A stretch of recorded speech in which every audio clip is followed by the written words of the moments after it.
ចាក៏ចង់ជម្រាបបងប្អូនថាអំពីប្រវត្តិដែលឆ្អឹងខ្មែរស្លាប់កដោយកុកណារស់នៅក្នុងជំរំខៅកដាងបងប្អូនណារស់នៅក្នុងជំរំខៅកដាងដឹងហើយចាអង្កលពីឆ្នាំ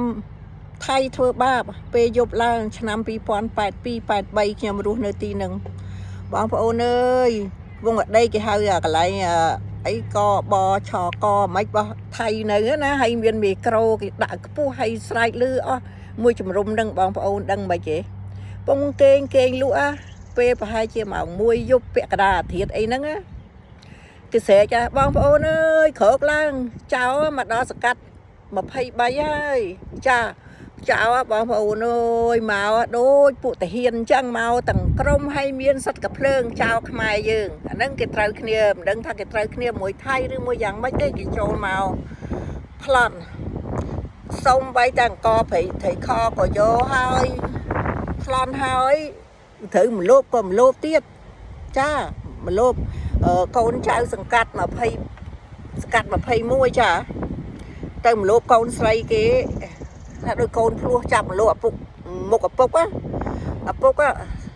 មាសសុកចិត្តថាមាសថាប្រមាណនេះថាដូច20តម្លឹងអីមិនចេះមិនដឹងគ្នាយកមកសុកចិត្តអង្វរចៅហ្នឹងកុំឲ្យរំលោភកូនចៅហ្នឹងវាច្រើនសុកចិត្តកន្លែងប្រាប់កន្លែងលាក់មាសឲ្យចៅហ្នឹងយកណាឲ្យមាសចៅជាង20តម្លឹងចាធ្វើមិនទេណាអំពីរឿងថាថៃក៏ធ្វើបាបចៅក៏ប្លន់ហើយមហូបអាហារក៏ញ៉ាំមិនគ្រប់ខ្ញុំចៅប្លន់មកដល់ប្លន់ហើយគេរត់ដូចថាពេលយប់ហ្នឹងពេលចៅមកដល់គេស្រែកចឹងបងប្អូនអើយចៅមកដល់សកាត់23ក្រោកឡើងបងប្អូនអើយចៅសកាត់រត់មកដល់សកាត់19ហើយកាលហ្នឹងប៉ូលីសខ្មែរយើងមានតែអាយកោមហើយតាមលួចមើលចៅហ្នឹងហើយប្រាប់ឲ្យពលរដ្ឋរត់បើលឺថា23រត់មក19លឺថា19ក៏រត់ចុះស្រូឡើងដូចគេហ្វុងគោអញ្ចឹងរត់ពីលិចរត់ពីកើតតែផ្លូវគេភ្លើធ្វើខ្នល់មុខនឹងមកជួមកគ្រប់ផ្លូវគេធំប៉ិនផ្លូវខ្នល់ជាតិយើងណាចាយប់ខ្លះក៏យប់ហើយសាហាវបំផុតទៀតមកបាញ់អ្នកនៅក្នុងនឹងស្លាប់2អ្នកទៀតហើយដូចខ្ញុំជំរាបគេធ្វើលបងលូសពាត់ជុំវិញញ៉ាំអង្គការសហប្រជាជាតិឲ្យយើងហូបគ្រប់គ្រាន់ក៏ប៉ុន្តែអំពើពុករលួយថៃហ្នឹងកំពូលអំពើពុករលួយឲ្យតាមខ្ញុំមើលឲ្យយើងញ៉ាំតិចជាទីបំផុតខ្វះហើយយើងដូចពួកខ្ញុំនៅហ្នឹងចាយគ្រាប់សណ្ដែកតែខ្មែរយើងចេះយកគ្រាប់សណ្ដែកណាយកមកបដោះហើយគេចាយសណ្ដែកសៀងចេះមកធ្វើសៀងធ្វើឲ្យញ៉ាំទៅហើយជើងភ្នំអីហ្នឹងទៅដាំតកួនដាំអីទៅណាតាមជើងភ្នំដាំបន្លែហូបខ្លួនឯងដាំបានយកមកលក់មកអីនៅហ្នឹងទៅហើយបើថាឲ្យគេចែកឲ្យហូបចែកឲ្យញ៉ាំអត់គ្រប់ទេអង្គអ្នកណាមានគ្រួសារនឹងពេញកម្លាំងសិតតែមនុស្សអត់មានកូនតូចញ៉ាំអត់ឆ្អែតទេបងប្អូនតែទៀតភ្លើងមកទៀតហើយដាំបបរញ៉ាំណាបងប្អូនញ៉ាំបាយខ្លះញ៉ាំបបរខ្លះណាតែក្តីសង្ឃឹមទ្រាំនៅដូចខ្ញុំនិយាយចឹងគឺដាក់ទ្រាំនៅដើម្បីថាយើងបានមករស់នៅក្នុងសហរដ្ឋអាមេរិកណាសុំដាក់ពាក្យសុំមករស់នៅក្នុងសហរដ្ឋអាមេរិកក៏ប៉ុន្តែពលរដ្ឋនៅជំរំខៅកដាងគេហៅថតរូបទាំងអស់ហើយបើ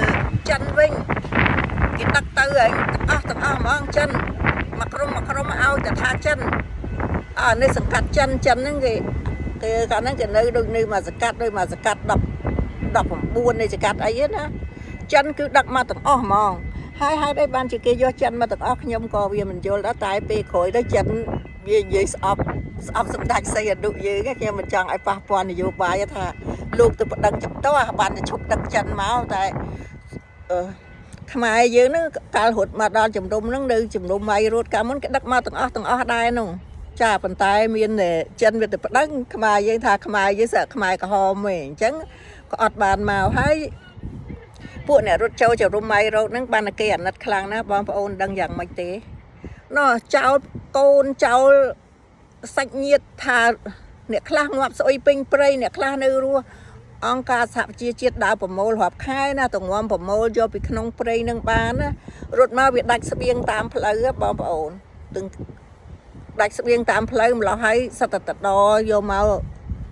bia trường buôn từng làm đo sụp thay á cha hai chấm này nhắm châu tam mà khao vật đang nắng ở sâu về từ này tê cha màu một vuông màu rô xi tê mình non tha rồi ấy mình đi tê sụp dương bị ọt pe nói tranh bị mai có ho màu á màu tình ấy van tay lụa ao nè rụt pôn tư hay phụ nhóm mà rô xi lụa đầu tam chi đai tê cha tay đó là pe nữ chi đai mình sốc mai có ho ấy bánh kia chẳng chết tầm màu trước ban trong chấm riêng bao ồn pi chào